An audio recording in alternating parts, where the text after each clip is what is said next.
Now, Exodus chapter 22 and 27. Sons of Israel, my people, you shall not revile your judges, nor curse the rabbins who are appointed rulers among thy people. This is very important. To revile means to cuss out or to speak to with disdain or disrespect or any of that foolishness. All right? Now notice I'm not saying rabbis. This is rabban, rabbins, rabs. Okay? These are your judges, your rulers, your appointed leaders that the Most High has appointed. Now, everyone is like, well, how do you know the Most High is appointed? When you come back, there will be an appointment, and you will see, you will know, you will understand, but you have to return to understand. So you don't curse them, you don't revile them. They are only saying what the law says because every appointed ruler is mandated by this. Okay? They are mandated by the book. They only can say the book. They can only speak from the book. They can only read the book. This is the only book they are allowed to study. And they study it day and night, night and day, and meditate on it all the time. Because this is what is commanded of all the leaders and the rulers, that they know the rules and they know how to administer them with wisdom. So this is a process that you will live for the rest of your lives. All right? Exodus 22, verse 28. The first of thy fruits and the first of thy winepress thou shalt not delay to bring up in their time to the place of my habitation. The firstling of thy males thou shalt separate before me. Now, this is probably one of the most important scriptures. See, so now the Most High is going into his consecrated things. He's talking about his portion. So he spent the beginning part of the judgment talking about what to do with your portion. Now the Most High is talking about his portion. So now we're going into a slightly different subject of judgment.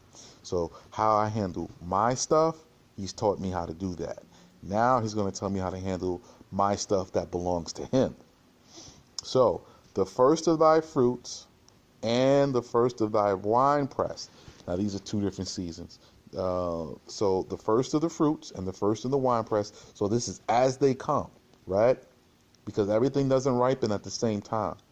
All right? The strawberries don't come in with the grapes. They come in at different seasons. But as they ripen, the first of them, thou shalt not delay to bring up in their time to the place of my habitation. So the moment it's right, the first of it, you have to bring it to the place of the Most High's habitation. Now, where is that? We will say Mount Zion, but there are other mountains. So wherever you see the Shekinah, and y'all don't understand what the Shekinah is, and to me to go back and reveal that, I have to go all the way back earlier in the Exodus to explain the cloud, that and how it looked and how it was shaped and what it did. You don't understand that till you get here, but you can see it when you're here. So I can read it, and then on a feast day, I could go outside and point to it. Wow. So we could discuss it, but it is here, and it is present, and I've only seen it here. And I've looked at clouds my whole life, all over the place. But this is important scripture. So this goes to show you that your first fruits cannot go, you cannot own land in Africa and be an Israelite, because now you can't even delay to bring back your first fruits. So the first fruits, as they come in, have to be brought without delay. So that means like every month, you know what I'm saying, a couple of times a month, you trying to travel here from Africa to deliver the first fruits. Man, You have to be here. This is an Israelite commandment. So he says, sons of Israel, my people. So he's telling them, look, this is what it is. And the firstling of thy males thou shalt separate before me. So what does that mean? It's a separate separation.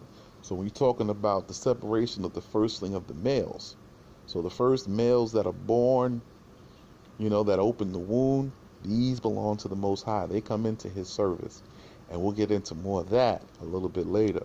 So when people want to know about the order of Melchizedek, this is that separation order of the firstling of the males. They are to be redeemed to the house of Aaron for silver. Wow. They aren't Levites, but they do have certain special rights and privileges as such. They come into the service of the Most High for a period of time, in which they then return back to their households and their families and their lives. They're not really gone like far away, but they get a special appointment. So usually they become leaders. You understand? So sheikhs, rabbins, judges, they work in the Sanhedrin. They work in a number of different places amongst their tribes. So these are separated unto the Most High. And so when the Most High redeems them and sanctifying them, setting them apart, they become anointed ones. And so I'll get into that later on. We got to get into Leviticus for some of this stuff. So I got to finish out Exodus, and I'll come back with the next part of this video.